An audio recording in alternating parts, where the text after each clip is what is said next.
Okay, so I just returned from Vegas where I went to the kitchen and bath show and saw tons of new trends, and I'm really motivated and excited to just continue sharing ideas and inspiration with you guys. And lighting is one of my big things that I get really hung up on. I love good lighting, and I think a lot of times builders don't put enough time and effort into the lighting they select for homes before they sell them. So I'm gonna start, I could literally talk to you for days about lighting tips, but I'm just gonna give you a few for today and we'll pick back up sometime next time. So my first one is, you guys know I love color. I love using lighting as a way to pop a bit of color into a more neutral space. Companies like Color Cord Company offer ways to DIY a fixture. You can pick a color of the cord, you can pick a pattern on the cord like a chevron or different candy striped cords.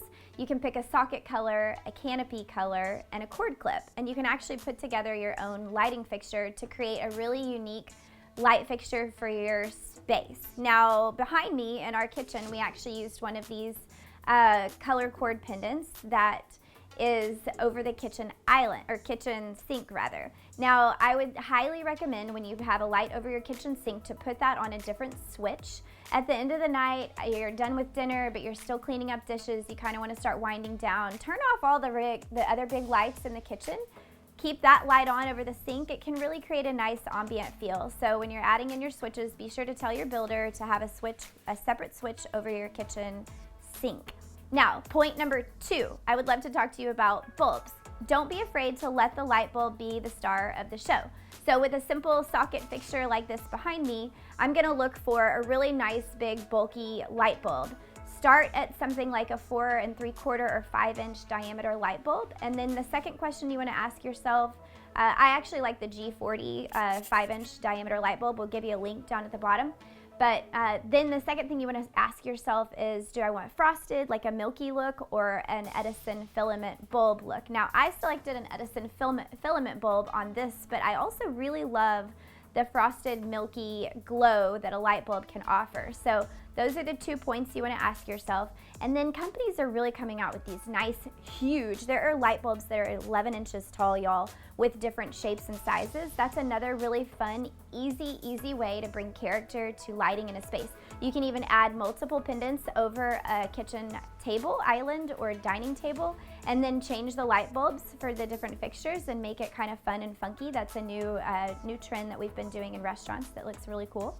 And so don't let the light bulb, don't just pick a light bulb off the shelf at your local hardware store. Like, put some thought into it.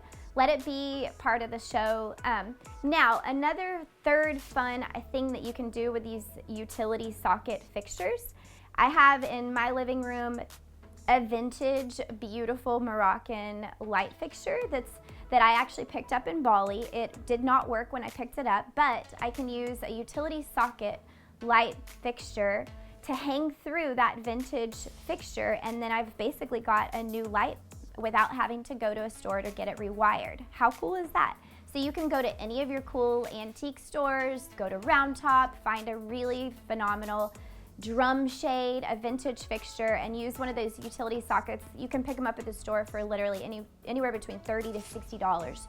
So easy breezy. Drop it through the vintage fixture and you have a whole new but old light that can bring a totally new character to your space.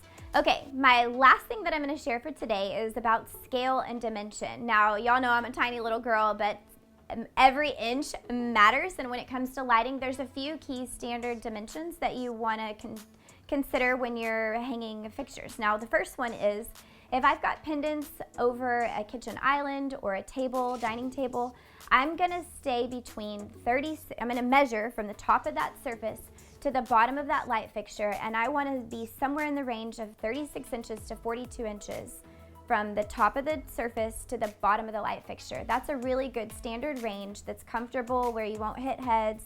You'll be able to see under that light. So 36 to 42 inches from the table to the bottom of the fixture. The second dimension that I'm gonna give you is when I have a wall sconce on the wall. A general really good rule of thumb is to install that wall sconce somewhere between 7 foot and 7'6" off the floor to the center of the fixture. If you go between 7 foot and 7'6", you're gonna be really safe, and that wall sconce isn't gonna look too low like Kim height, or it's not gonna look too high. It's gonna be perfect. So there's your 2 dimensions for the day. Write those down. They're just standard, and I promise they work. I've used them every time. So that's it for today, y'all. We have more lighting tips, more fun design tips to share. I can't wait to tell you more about the KBIS show, but we'll save it for the next time. Thanks, guys.